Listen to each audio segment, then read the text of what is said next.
The Horn of Africa stands as one of the most strategically significant regions, stretching along the Red Sea and the Gulf of Aden.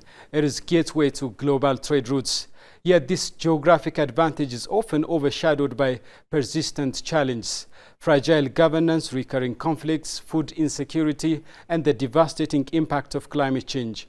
External powers, from global superpowers to regional actors, have long recognized the Horn's importance, and they are being involved in the region. For the countries of the Horn, this involvement presents both opportunities and dilemmas. How can the nations of the Horn of Africa transform external engagement into a pathway for stability and prosperity? Hello and very warm welcome. This week's edition of Roundup is devoted to Horn of African affairs. Stay tuned. So for this important dialogue, I'm joined by a colleague of mine, Getinet Shengude. How are you doing, Getinet? Hello, Zalema. How are you doing? Thank you very much. How do you explain the current state of the Horn of Africa? As I said in the beginning, of course, the Horn of Africa is facing persistent challenges related to conflict, crisis, drought, climate-induced problems, and many socio-economic problems. And of course, we know the Horn of Africa has huge potential for development, prosperity, stability, democracy, and so on. But how do you explain, from your vantage point, what is the current state of the Horn of Africa? Absolutely, Zalalem, as you precisely explained from the very beginning of our discussion. When we're talking about the Horn of Africa, predominantly the East African region, it's the two sides of the story. The East African region, the Horn of Africa, presents a dual narrative. On the one hand, this region presents or holds a very important and remarkable potential for development and regional integration, which is predominantly driven by natural resources, tremendous natural resources and abundant natural resources, and also youth population, as well as its geopolitical strategic position for the global trade. Especially this region is located between very important maritime trade routes, which are the Red Sea and the Indian Ocean. But it's unfortunate, on the other side, this region is still facing tremendous and persistent challenges, as you have mentioned earlier: political instability, conflict, terrorism, transboundary crimes, environmental vulnerability, and as well as many challenges. These challenges became an obstacle of the regional development to realize its development aspiration and its development endeavors. So when you're talking about the East African region, we have this kind of dual reality. On the other side, tremendous opportunities, and on the other side, complex challenges that has been still being exacerbated, especially by the internal forces, the external forces. I mean, especially those superpowers or emerging powers who have a lot of demand to control these very important trade routes we have already mentioned earlier, and that resulted in instability for many decades in this region, Zalalem. Absolutely, Getinet. The Horn of Africa is the most fascinating region of Africa, located in the northeastern part of the continent. But the Horn of Africa is also volatile. There are conflicts: interstate conflict, intrastate conflict, conflict within states, and conflict between states. So the Horn of Africa is, of course, exposed to enormous challenges as well. But like you rightly said, the Horn of Africa is, of course, attracting international actors, attracting regional and global powers. And I think it's pretty much important to mention why the Horn of Africa is strategically important to the rest of the world.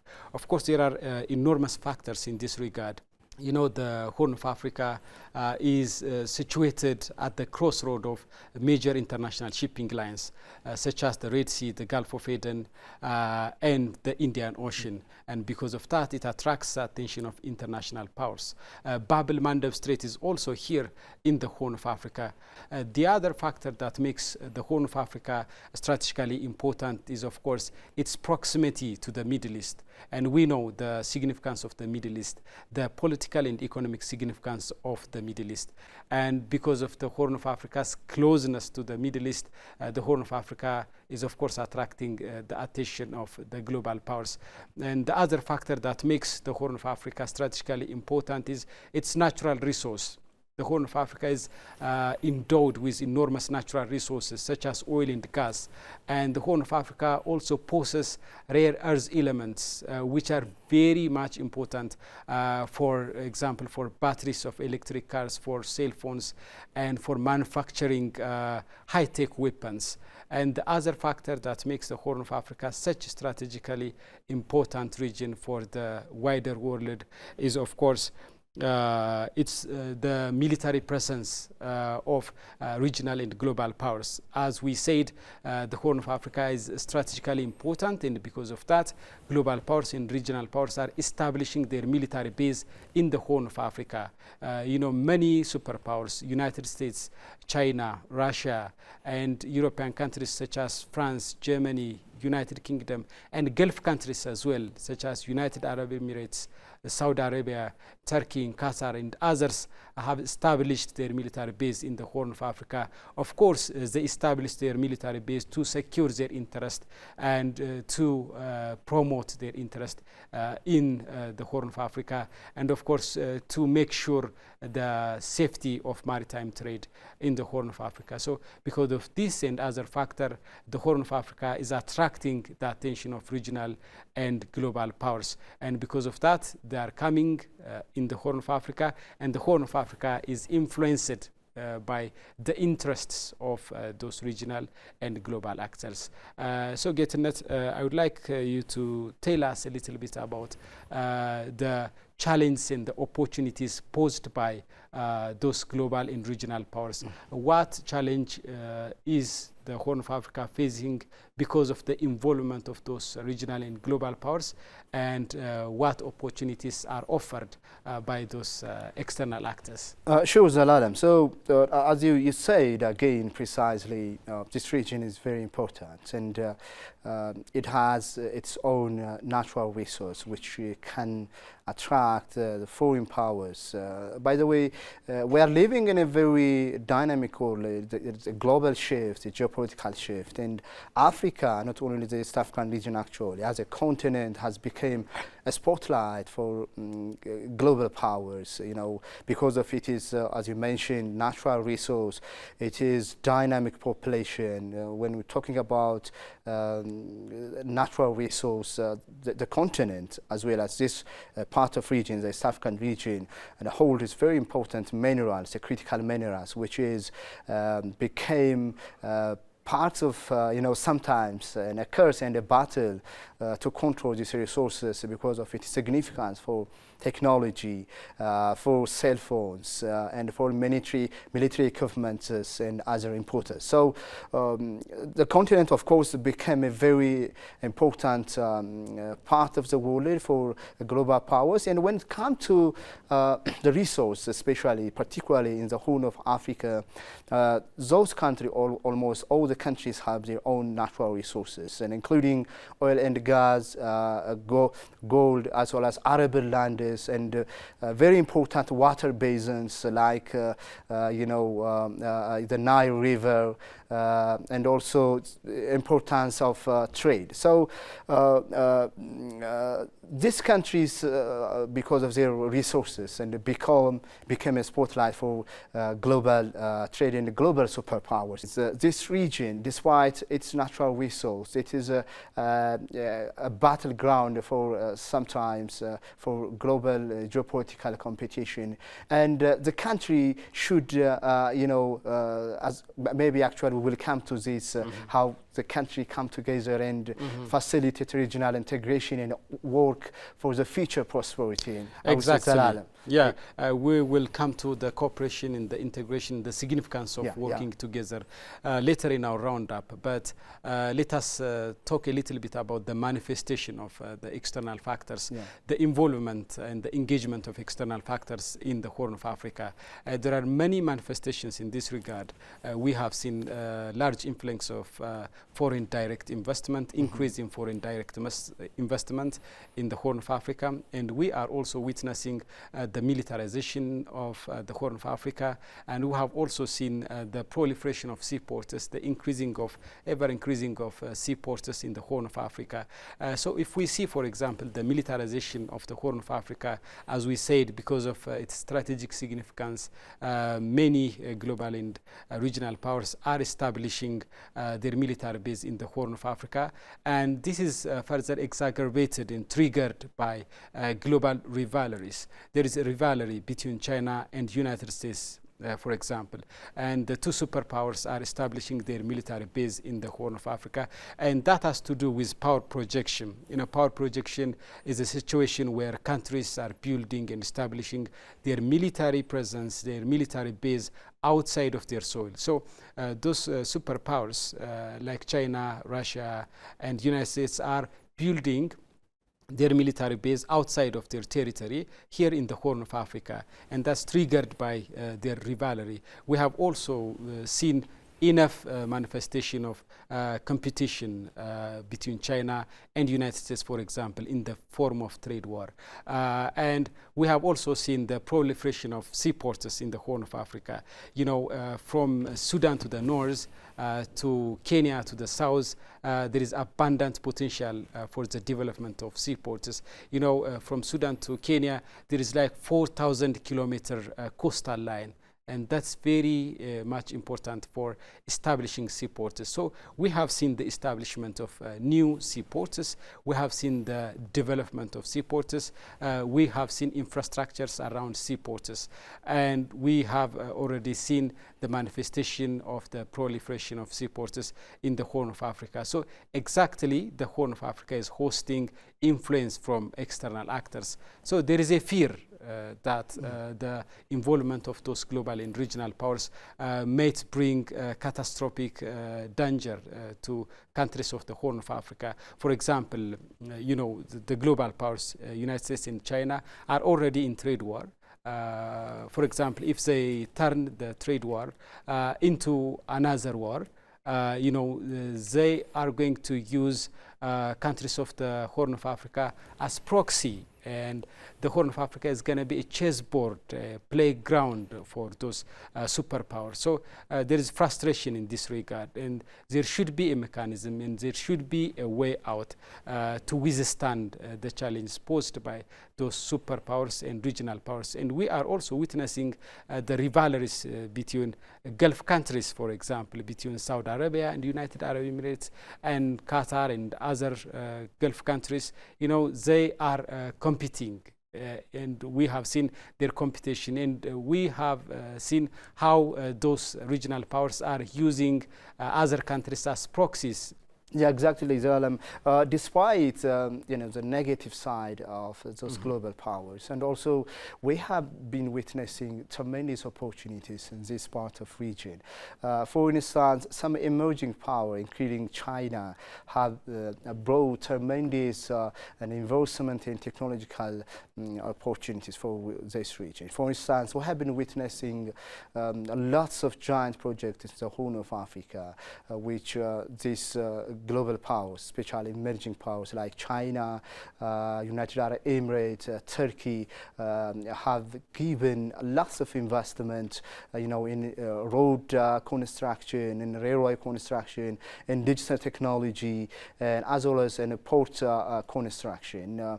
A good example is, for instance, the Ethiopian Djibouti Railway, Addis Ababa Djibouti Railway, which is one of a good example to connect and facilitate probably the regional integration aspiration between not only Ethiopia and Djibouti, but the entire Horn of Africa or this African region. We have another development project is, for instance, a road corridor development between Ethiopia and South Sudan, between Kenya and Uganda, and many other nations. And those superpowers, especially those emerging powers, have had their own contribution to facilitate this investment and create this opportunity, despite the expected frustration. Maybe countries especially the East African region, became a proxy for superpowers. But there is also an opportunity if countries, especially the East African region,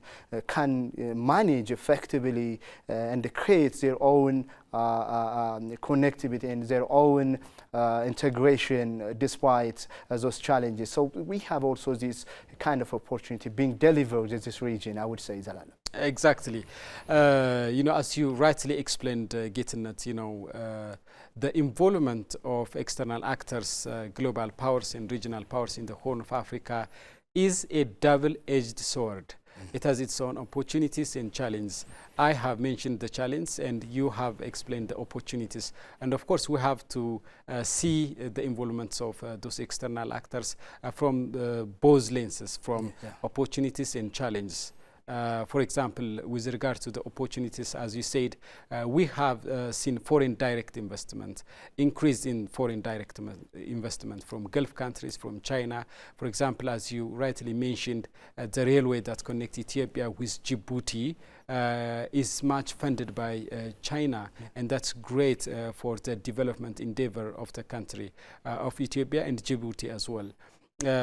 China has helped Ethiopia to connect its land to the sea, and that's what Ethiopia has been hungered of. So this is very much important that those global powers are also bringing opportunities. They offer investment opportunities, development opportunities, funding opportunities as well. There are also other opportunities with regards to the engagement of global actors. For example, Europeans and Americans and others are also supporting security activity in the Horn of Africa. This is very much important for countries of the Horn of Africa. For example, if we see Somalia, the state of Somalia, I mean, the country has been grappling with lots of crimes such as terrorism, organized crimes like piracy and others. So the support that it receives from those regional and global actors is huge, and it can utilize those support. It can harness that opportunity to make the country more stable.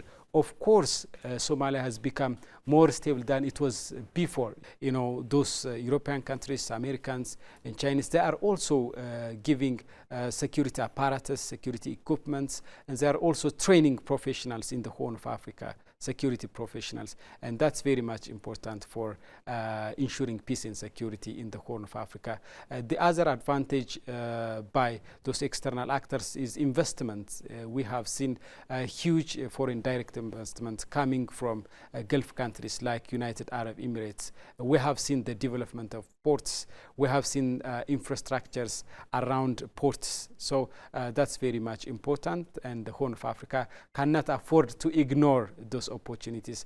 Surely there are opportunities brought by external actors, and of course we shouldn't undermine and we shouldn't overlook the challenge from those external actors. And of course, one of the challenges, huge dependency on those external actors may undermine sovereignty. I mean, if countries are receiving funds, receiving development aids from those external actors, they will not be capable of passing decisions independently. So that will erode the sovereignty of countries. So they have to be very much careful about their relationship with external factors.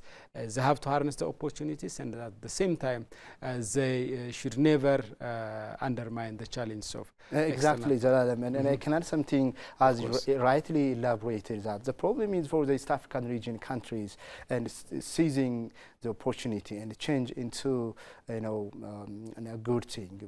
Of course, global powers come here with technology and many opportunities. But what the nations are repeatedly failing to, mitigate their internal political turmoil and making a transition and democratic transition and ensure prosperity in this region. So what we are insisting here, the nations should seize this opportunity and also exploit those technology and also those kind of investment and opportunities from these global powers, from these competing global powers, because they seize a lot of opportunities, technology, resource, and investment and the capital. So where the countries come together and end such kind of political turmoil, especially internal political turmoil, and ensure good governance. There are opportunities, no doubt, no question, no dilemma. There are opportunities, there are challenges.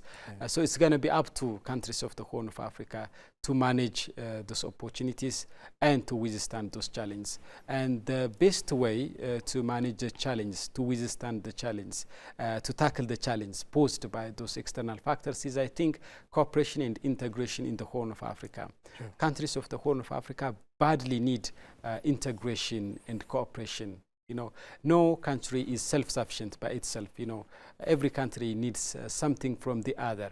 And the resources in the Horn of Africa are complementary. I mean, for example, Ethiopia has huge population, a huge market, expanding economy, ever increasing economy. Ethiopia has been the fastest growing economy in the world, one of the fastest growing economy in the world. So countries of the Horn of Africa cannot afford to lose the market of Ethiopia, and they should utilize Ethiopia's huge market. For example, Eritrea can get a lot from Ethiopia by engaging with Ethiopia, by cooperating with Ethiopia, by integrating in the Horn of Africa. Somalia can be benefited from Ethiopia's economy, and Ethiopia can benefit from its neighbors, such as from Djibouti, from Eritrea, from Somalia. So they need to strengthen cooperation and integration between and among countries of the Horn of Africa. For example, Ethiopia has constructed the largest dam in Africa, called the Grand Ethiopian Renaissance Dam. So Ethiopia is exporting energy for countries of the Horn of Africa, for Eastern African countries as well. So those countries, those Horn countries, can buy Ethiopia's electricity with cheap price, so they can be benefited from Ethiopia's energy projects. And in the same token, Ethiopia can access sea through Somalia, through Eritrea. So Ethiopia can collaborate with Horn countries and can expand its sea access.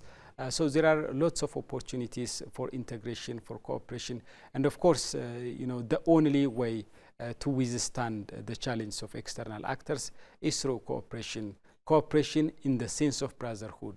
And that reminds me the saying put in the famous writer and author of Chinua Achebe. And Chinua Achebe, in his book called Hour of God, he put the saying like, when brothers fight, the stranger will reap the harvest. You know, so when countries of the Horn of Africa get into conflict, get into fight, get into war and crisis, you know, strangers, external actors will benefit from the resource of the Horn of Africa. So the countries of the Horn of Africa need to keep their resource and need to utilize their resource wisely, and through integration, through cooperation, through sense of brotherhood and neighborhood.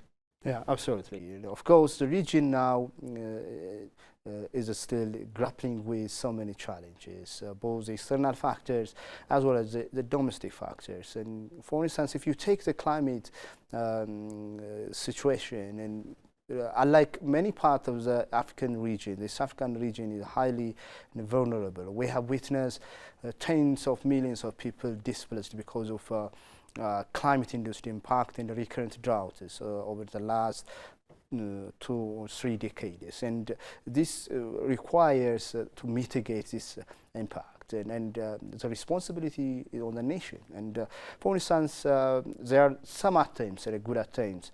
For instance, Ethiopia is trying to mitigate an environmental or climate change impact problems. We can mention the Green Legacy Initiative, which the country has managed to plant close to 50 billion trees, which is absolutely a great move, not only in the East African region, in Africa, but at a global level. And Kenya doing the same thing somehow, and also some countries are trying to do this. But that's not enough. It requires collaboration and work together to accelerate and solve the problem. And IGAD, in a regional organ, is trying to help the countries by giving, prediction and very important intelligence data for environment. So this has to be reinforced. On the other side, as you said, regional integration is not just a matter of rhetoric, it's a matter of survival.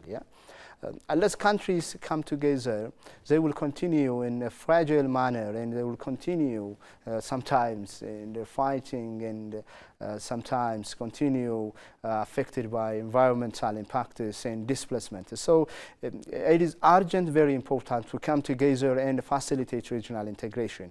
For instance, in recent time, again, I can mention here Ethiopia has initiated the interest to have access to the Red Sea. But there is some kind of a negative rhetoric and trying to antagonize the recourse rather than taking a positive move that would benefit not only Ethiopia but also the regional countries, because Ethiopia, as you said earlier, and a sizable economy as well as a significant population, the second population in the continent, huge market, the state of the African Union, that would help the regions to access this market, also probably to use its resource also. For instance, at the same time, it has inaugurated the Grand Ethiopian Census Dam, which is an important project to integrate the region through power. Of course, the country has already started to exporting the power to many of the East African regions. And the same thing Eritrea has, of course, it has its own port, but when Ethiopia is going to start to manage and use the sea and the port, that will benefit the population of Eritrea, not only Eritrea, also Somalia and many other nations. So countries come together and manage their resources and put the way how we commonly use and manage and ensure prosperity, because there's a lot of similarity, by the way, with the population of the East African region in terms of culture, in terms of linguistic culture, as well as religion. There's a lot of similarity, but the destiny of this population is integration and coming together rather than creating a fragile, also a battle or a conflict. It is very important to see things in this manner. So there are lots of opportunity in this case. That's great, Getnet. Sometimes it's puzzling to see that some countries in the Horn of Africa are trying to marginalize and isolate Ethiopia from the Red Sea, which is the nearest sea, the nearest important waterway for Ethiopia. So cooperation and integration and collaboration in the Horn of Africa is very much important. As you rightly said, I like the way you explain. Integration for the Horn of Africa is not a matter of rhetoric, but survival. Unless countries of the Horn of Africa are collaborating on the issues of the Horn of Africa, they will face the challenge and they will face the negative consequence.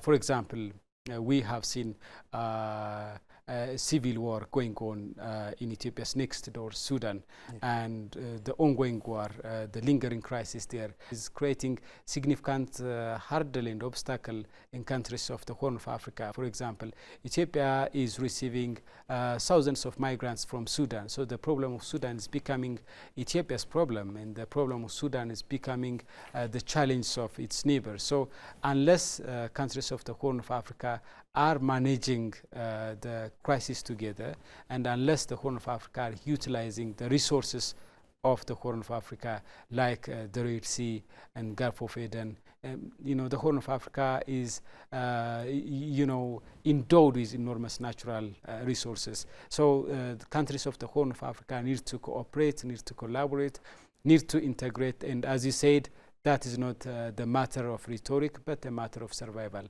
And that brings us to the end of our weekly roundup. Thank you so much, Zelalem. Appreciate it for the discussion.